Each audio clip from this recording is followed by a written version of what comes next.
Welcome back, everyone, to the Bearish Profit Plays YouTube channel. Today is Saturday, September 21st, and we have several games we're going to be breaking down today. I have 4 total graphic plays with 4 game picks, 3 total player props for the Saturday slate, and they're going to be looking at 3 more plays towards the end of the video. All those games are not going to be graphic plays. We're going to be breaking those down. 7 game picks in total, 3 player props. Soak up this college football Saturday. Hope everybody enjoys their day, and let's break down some ball. All right, guys, get into this recap graphic from Friday night.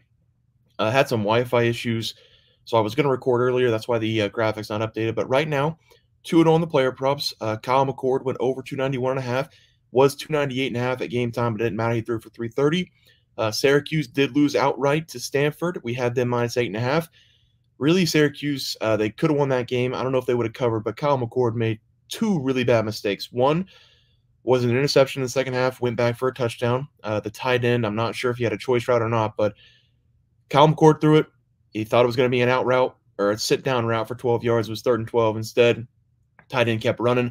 They did bring a linebacker blitz. It was a pick six, though. Safety read the entire way. The other one was a horrible throw by Kyle McCord. Looked like a wheel route to a wide receiver or a running back. It was both covered up. They had a guy on the wheel, and they had safety over the top. He underthrew it. It was a pick, but if he would have put it on him, it would have been a pick anyway.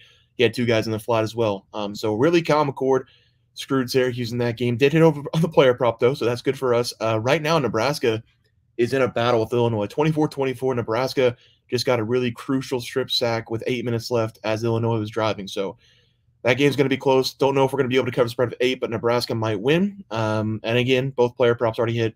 Dante Dowdle, he had over 50 yards. I think he has 58 or 59 right now. So even if you got the bad lines for the player props, they still both hit. Let's take a look at the leaderboard. Obviously not updated, but 2 on the player props, going to be 0-1 on the game pick, possibly 0-2 on the game pick, but at least we win 500. We can't go any worse than 500. But let's take a look at these plays for Saturday. For the first play, we're going to be living in the top 25 matchups today. USC going up against Michigan. I made the mistake with Michigan going up against Texas that I thought Michigan was the same team as they were every season because they can just dominate the line of scrimmage and lean on the running game. And now I think that's not true. I think this is a bad Michigan team. It's not the Harbaugh team anymore. They don't seem like they're very good up front this season with the big boys, and that's really the entire identity of Michigan football. This feels like a game that they should win up front, but from what we've seen so far this season, especially against Texas in that top 25 matchup, I do think USC is going to come into this game, and they're going to win this outright pretty easily. Michigan doesn't even look like they're that good going up against teams who have no business covering the spread against them, so I don't really know what to think of Michigan right now. I do know that the Michigan defense is supposed to be good. They didn't look very good going up against Quinn Ewers in Texas, but then again, nobody really looks good going up against Texas. I do think the Michigan name is giving them a little bit more credit on this line. They're +5 at home. This feels like it should be 7.5, 8.5 in favor of USC. Again, I don't know how the Michigan big boys up front are going to play, but I really think Miller, Moss, and company can come into this game, throw the ball all over that secondary of Michigan, and win this game outright by a couple touchdowns. Michigan, they're going to have Orgy in this game, so that basically means Michigan has given up on the passing game. They're going to try to run the ball every single play. I don't think that's going to work. I think USC up front, they're pretty good this season, especially on the defensive line. The linebackers and the safeties, they need to come down, be not afraid to make some hits on these running backs. I think USC takes this game very easily. I'm going to take them -5 here. Not exactly a close game, 30-16 in favor of USC, I think. Let's go over to the second play of the day.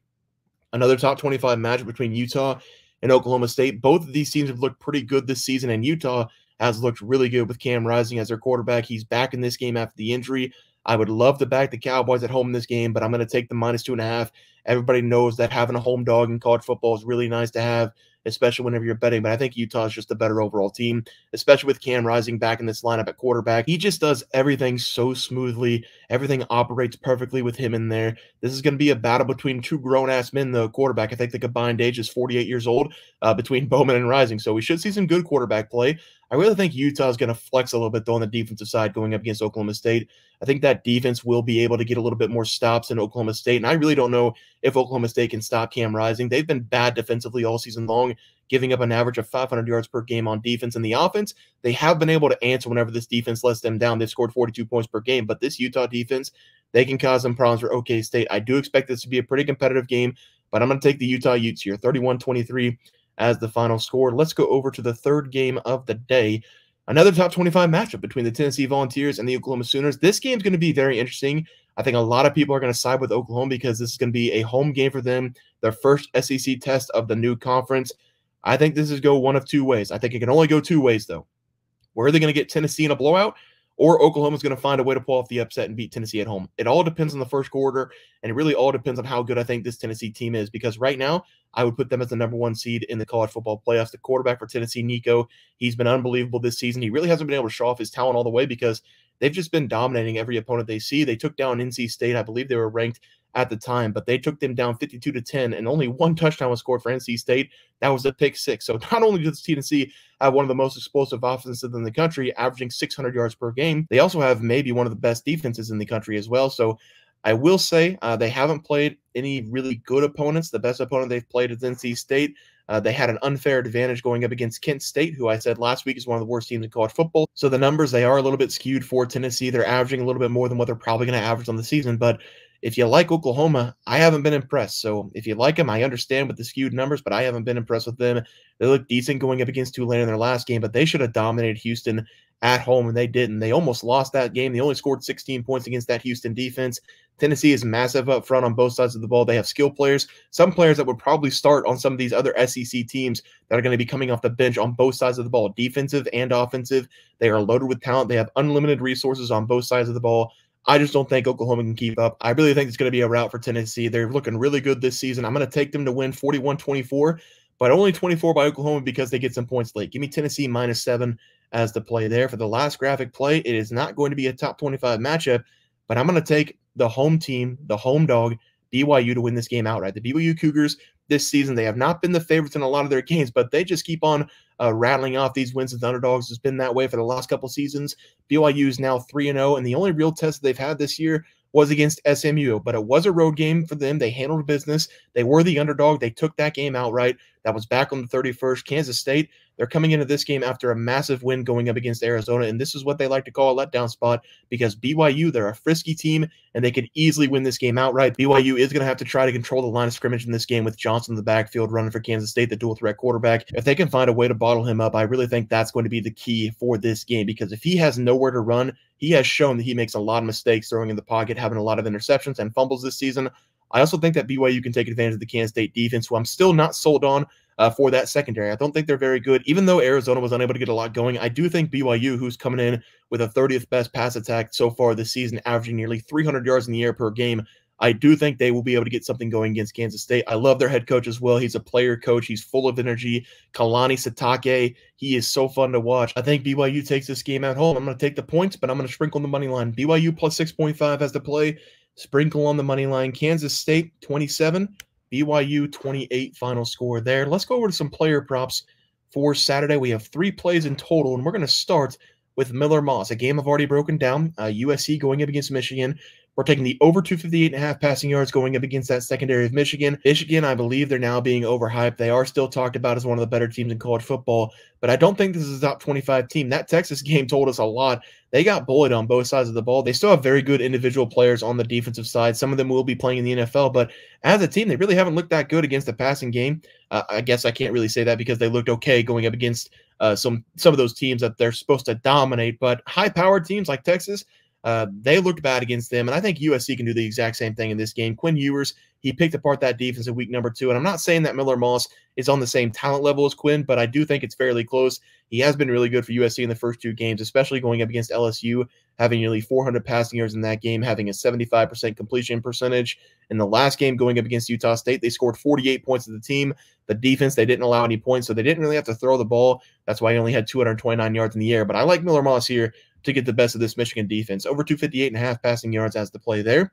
For the next play, we're going to be looking at Cam Rising of Utah going up against Oklahoma State. I'm going to take this over 1.5 passing yards. This was going to be short, sweet, and to the point as well because Cam Rising, whenever he's in the lineup for Utah, they look like a playoff team. Simple as that. Everything he does for this team, he slows everything down. He's a great game manager. He's really good out of the play action. In Utah, everything just flows so much easier whenever he's out there on the field. Before the injury going up against Baylor, he only had 92 yards, but he found a way to have 2 passing touchdowns in that game in the first half before going out with that hand injury. And we've seen Utah go to the air instead of going to the ground, especially in the red zone, because Cam Rising, he only has 18 completions this year, but he has 7 total touchdowns. I do think he's going to be able to pick apart this Oklahoma State defense because they're going to have to worry about the run game just as much as they have to worry about the passing game. And so far this season, Oklahoma State, they've looked brutal against the pass. 326 yards allowed per game. Against Tulsa, they were better, but Tulsa still had a lot of chunk plays through the air. I think we're going to see Utah put up a lot of points, and I'm going to take Cam Rising here over 1.5 passing touchdowns as one of the plays. There, for the last play on the player props, we're going to be looking at another team who really hasn't had any hiccups. They've been mowing down their opponents over the last 3 weeks. We're going to be looking at Ole Miss going up against Georgia Southern. We're going to take Henry Parrish Jr. of Ole Miss to go over his total rushing yards as the play. This is that running back who actually started his career with Mississippi, and then he transferred to Miami in 2022, played that season in 2022 and 2023 with Miami. Now he's back with Mississippi. He's a super senior this year, year number 5 for him, and so far so good. 3 games, 45 carries, 338 yards, and 6 touchdowns. In the last 2 games, he's really gone off for Ole Miss, having a total of 36 carries, having over 130-plus rushing yards in both of those games in the last 2, with 6 total touchdowns. They haven't been playing very good opponents, but this team has looked extremely good over the first 3 weeks, and I do expect them to keep the ball on the ground again in this game. Henry, he's averaging 7.7 yards per carry, and he has been given the ball 36 times over the last 2 games. So if that continues in this game, he's going to go way over his total rushing. This line's currently not out. I was hoping that it would be out. I was trying to take teams in the top 25 because last week we had a lot of smaller schools and we didn't get to take the player props. But I love the play here because if you take a look at Georgia Southern, they've given up 300 rushing yards on the ground per game to opposing teams. Parrish has been putting up big numbers. I don't expect that to stop going up against one of the worst rushing teams in the country this season. Give me his over rushing yards as the last player prop of the day. Let's go over to some other plays and the graphic recap for the other matchups today. We're going to go really quick with these. We're going to start with Kent State going up against Penn State. You saw what Kent State did last week going up against Tennessee. If you saw the channel last week, you saw I said Tennessee minus 49. They're going to score 50 points in the first half. They almost did. Actually, they might have. But Tennessee put up, I believe, 70-something in that game. The third and fourth stringers for Tennessee, they were scoring points, having great drives against Kent State in the second half. Tennessee had a 31-point lead onside kick in the first half in the first quarter. Penn State last week, they didn't look great. This is a very good chance for them to put up 80 points going up against one of the worst teams in the country. I'll take them minus 49. For the next play, we're going to look at 2 teams who haven't looked great this season, but I think if both teams don't hurt themselves, don't shoot themselves in the foot, don't turn the ball over, both of these teams, they could put up a lot of points. TCU going up against SMU, and for SMU, it's all about the penalties and turnovers. They're very explosive on the offensive side, but every time they get 20 yards, they shoot themselves in the foot, go 10 yards back. I'm hoping that they figure things out. It's week number 3 now. They can't keep having these penalties.